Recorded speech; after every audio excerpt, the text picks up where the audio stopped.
अस्सलामुअलैकुम वरहमतुल्लाहि वबरकातुहू। नाज़रीन व सामईन, उम्मीद है ईमान और सेहत की बेहतरीन हालत में होंगे इंशाल्लाह आमीन। मैं हूँ कारिया मरियम और हम सीखते हैं कुरान पाक को तजवीद के साथ। लेकिन आज मैं आपके लिए एक बहुत ही खूबसूरत, बहुत ही प्यारी दुआ लेके आई हूँ, जो आप सुनेंगे तो आपका दिल खुश हो जाएगा। तो आइए चलते हैं इस दुआ की तरफ। हज़रत अबू हुरैरा से रवायत है कि रसूल अकरम सल्लल्लाहु अलैहि वसल्लम ने फरमाया, ला इलाहा इल्लल्लाहु वहदहु ला शरीका लह, लहुल मुल्कु व लहुल हम्द व हुवा अला कुल्ली शैइन कदीर। जो शख्स पढ़ता है दिन में 100 मरतबा, तो उसे 10 गुलाम आज़ाद करने के बराबर सवाब मिलता है। 100 नेकियां उसके नामा माल में लिख दी जाती हैं और 100 बुराइयां इससे मिटा दी जाती हैं। उस रोज़, जिस रोज़ उसने ये दुआ पढ़ी होती है 100 मरतबा, उस रोज़ दिन भर ये दुआ शैतान से उसकी हिफाजत करती रहेगी, यहाँ तक कि शाम हो जाए। और कोई शख्स इससे बेहतर अमल लेकर ना आएगा मगर जो इससे भी ज़्यादा ये कलमा पढ़ ले। मतलब क़यामत के दिन अगर कोई शख्स इस शख्स से भी ज़्यादा अमल लेके आएगा, तो वो शख्स होगा जिसने 100 से भी ज़्यादा बार पढ़ा होगा। तो इसी इसकी फ़ज़ीलत कितनी ज़्यादा ज़ाहिर हो रही है कि इस दुआ के पढ़ने की कितनी ज़्यादा फ़ज़ीलत है, कितने ज़्यादा फ़ायदे हैं। और मेरी तो ये वैसे भी बहुत पसंदीदा ये दुआ है, मैं इसको कसरत से पढ़ती रहती हूँ। मैं ज़ुबान पे इन अल्फ़ाज़ को जारी रखती हूँ, पढ़ती रहती हूँ, मुझे बहुत प्यारी लगती है ये अल्फ़ाज़। आप इसका तर्जुमा देखें तो आपका दिल खुश हो जाएगा। अल्लाह के सिवा कोई सच्चा माबूद नहीं, वो अकेला है, उसका कोई शरीक नहीं, उसी के लिए सारी बादशाहत और उसी के लिए सारी तारीफ़ है और वो हर चीज़ पर खूब कुदरत रखने वाला है। ये तो थी आम रूटीन में हर रोज़ पढ़ने के लिए, कि अगर हम इसको हर रोज़ पढ़ेंगे, सुबह शाम पढ़ेंगे, तो हमें इसका क्या फ़ायदा होगा। लेकिन इसकी फ़ज़ीलत और भी ज़्यादा है, इसके और भी फ़वाइद हैं। जैसे कि आप जानते हैं कि आजकल हज के अयाम चल रहे हैं। हाजी जो हैं मैदान अरफ़ात में पहुँच चुके हैं। यौम अरफ़ा का दिन आने वाला है। यौम अरफ़ा के दिन की बहुत ज़्यादा फ़ज़ीलत है। यौम अरफ़ा का दिन 9 ज़िलहज का दिन, जब 9 ज़िलहज होती है, हाजी मैदान अरफ़ात में पहुँच जाते हैं, तो इसकी बहुत ज़्यादा फ़ज़ीलत है। अब इस दुआ को माइंड में रखें, एक तो डेली रूटीन में इसको पढ़ने की कितनी ज़्यादा फ़ज़ीलत है, और इसकी जो ख़ास फ़ज़ीलत है वो यौम अरफ़ा को पढ़ने की इसकी बहुत ज़्यादा फ़ज़ीलत है। रसूल सल्लल्लाहु अलैहि वसल्लम ने फरमाया, सबसे बेहतर दुआ यौम अरफ़ा की दुआ है, और मैं और मुझसे पहले अंबिया ने जो कहा, इसमें ये दुआ बेहतर है।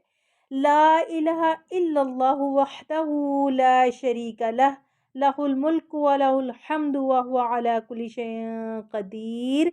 के तमाम अंबिया कराम ने और नबी करीम सल्लल्लाहु अलैहि वसल्लम ने अपनी उम्मतों को जितने भी अज़कार बताए हैं, जितने भी ज़िक्र बताए हैं, जितने भी दुआएँ बताई हैं, उनमें सबसे बेहतरीन जो दुआ है वो ये दुआ है, ला इलाहा इल्लल्लाहु वहदहु ला शरीका लह, लहुल मुल्कु व लहुल हम्दु व हुवा अला कुल्ली शैइन कदीर।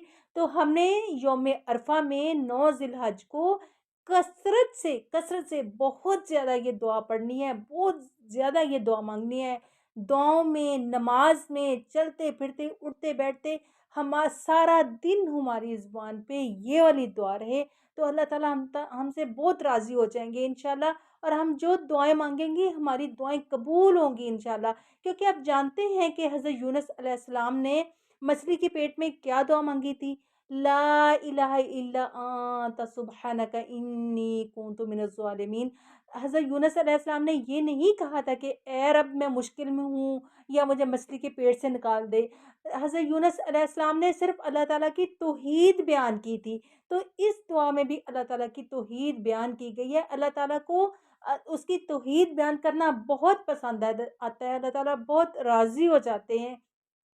तो हमें चाहिए कि इन ये जो हमारे पाकिस्तान में कल का दिन है और हम परसों भी, मतलब हम सऊदीया के अकॉर्डिंग अगर देखें और अपने मुल्क के अकॉर्डिंग देखें, तो कल का दिन और परसों का दिन, हम दोनों दिन में हमें ये कसरत से दुआ मांगनी है। کیونکہ سعودیہ میں ہم جو آگے پیچھے ہو جاتے ہیں دن، ہمیں یہ شک نہ رہے کہ ہمارا یوم عرفہ کب ہے، سعودیہ میں کب ہے۔ کچھ لوگ کہتے ہیں کہ ہمیں اپنے کنٹری کے اکارڈنگ جو ہے یوم عرفہ میں روزہ رکھنا چاہیے اور یہ دعائیں مانگنے چاہیے، اور کچھ کہتے ہیں کہ سعودیہ کے مطابق جب سعودیہ میں 9 ذوالحج ہو یا یوم عرفہ ہو تب کرنا چاہیے۔ تو اس شک اور کنفیوژن کو دور کرنے کے لیے ہمیں 2 دن روزہ رکھ لینا چاہیے اور 2 دن ہی یہ دعا مانگ لینی چاہیے۔ کیا پتہ اللہ تعالیٰ کو کون سی ہماری ادا پسند آ جائے۔ اس لیے کل کا دن جو آ رہا ہے اس میں بھی، اور پرسوں جو اتوار کا دن آ رہا ہے، ہمیں دونوں دن میں روزے رکھ لینے چاہیے اور دونوں دن کثرت سے یہ دعا مانگتے رہنا چاہیے۔ انشاءاللہ اللہ تعالیٰ ہماری ساری دعائیں قبول کریں گے اور ہمیں ہمارے مقاصد میں کامیاب کر دیں گے، ہماری ساری مشکلات کو حل کر دیں گے۔ آپ کے ذہن میں، آپ کے مائنڈ میں جو بھی پرابلمس ہیں، جو بھی مشکلات ہیں جن کا حل آپ کو نہیں مل رہا، تو آپ نے کثرت سے اللہ پاک سے یہ دعائیں کرتی ہیں۔ اب دیکھیں جو حاجی ہوں گے میدان عرفات میں ہوں گے، وہ اپنے اللہ کو رو رو کے منا رہے ہوں گے، اور ہم یہاں اپنے ملک میں بیٹھے ہوئے ہیں، گھروں میں بیٹھے ہوئے ہیں، تو ہم کثرت سے اللہ پاک سے وہی دعا مانگے جو حاجی وہاں دعا مانگ رہے ہیں، ہم بھی یہاں وہ دعا مانگے۔ تو وہ ان کے لیے تو روزہ نہیں ہے، لیکن ہم نے روزہ رکھنا ہے، ہم روزہ بھی رکھیں گے اور ہم وہ دعا بھی مانگیں گے جو وہاں وہ دعا مانگتے ہیں، کیونکہ اللہ تعالیٰ نے نبی کریم صلی اللہ علیہ وسلم کے ذریعے ہم تک یہ بات پہنچائی ہے کہ جب کوئی انسان یوم عرفہ کو دعائیں مانگتا ہے تو اللہ تعالیٰ کہتے ہیں میرے بندے کیا چاہتے ہیں، تو اللہ تعالیٰ کہتے ہیں یہ میں ان کو معاف کر دوں گا، اور اللہ تعالیٰ اس روز بہت سارے لوگوں کو معاف کرتے ہیں، جہنم سے آزاد کرتے ہیں۔ تو آئیے کثرت سے یہ دعا پڑھتے ہیں، ہم نے کل کے دن اور پرسوں کے دن کثرت سے یہ دعا پڑھتے رہنا ہے تاکہ ہم لوگ بھی ان دعاؤں میں شامل ہو جائیں جو حجاج کرام، جو حجاج ہیں وہ میدان عرفات میں اللہ پاک سے دعائیں مانگ رہے ہیں۔ تو آئیے مل کے اس دعا کو کثرت سے پڑھتے ہیں۔ لا الہ الا اللہ وحدہ لا شریک لہ، لہ الملک ولہ الحمد وہو علی کل شیء قدیر۔ لا الہ الا اللہ وحدہ لا شریک لہ، لہ الملک ولہ الحمد وہو علی کل شیء قدیر۔ لا الہ الا اللہ وحدہ لا شریک لہ، لہ الملک ولہ الحمد وہو علی کل شیء قدیر۔ لا الہ الا اللہ وحدہ لا شریک لہ، لہ الملک ولہ الحمد وہو علی کل شیء قدیر۔